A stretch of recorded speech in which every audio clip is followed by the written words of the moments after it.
much for coming.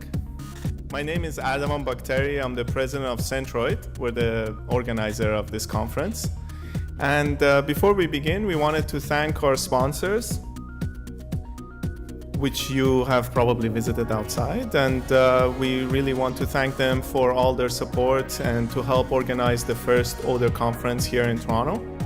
And we would like to extend a thank you to you also. I know some of you came from far, from Colombia, from France, from Germany, Netherlands, and some from over roughly a 20-year period that has led to the developments that you'll see here that primarily relate to figuring out a way of measuring the impact of odors on communities.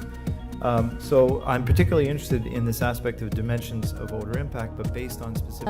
My speech is focused on an experimental activity that we are carrying out in the city of Taranto, in the south of Italy, and that involved a network of human noses.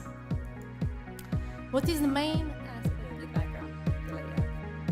Now, I'm here to present a distinctive approach to odor impact assessment.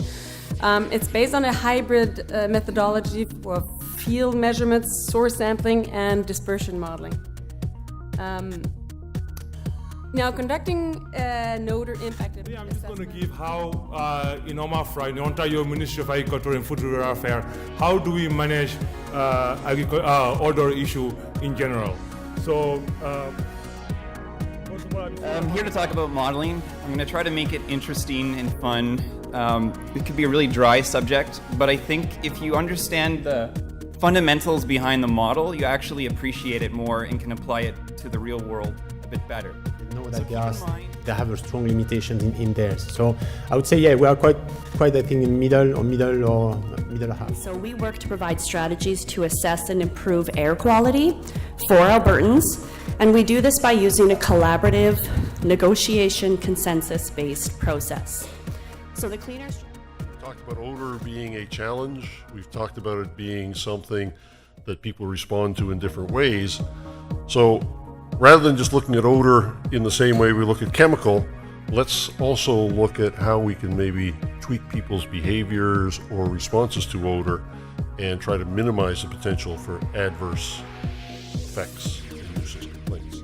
That's a bit what I'm going to talk about. The health implications of that were fairly high profile, and the group felt that for people that are experiencing odors and having health symptoms, that a tracking sheet would be worthwhile. So there is 138 odor units. So when we had the odor load, it was very low. But when added either every time or you have a comment section, the forms can't be half filled out one time and the other time. Like, we need a consistent track record to evaluate what the odor is in a specific area from a specific source.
Surface inhabitée.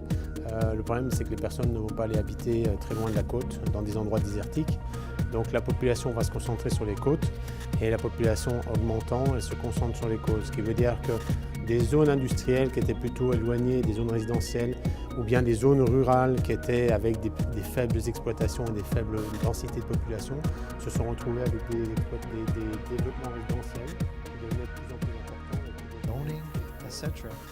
problem is we've got all these disparate little areas and nobody has managed to pull them all together. And I think the opportunity that there actually is, the challenge and the opportunity, is to get people to work together.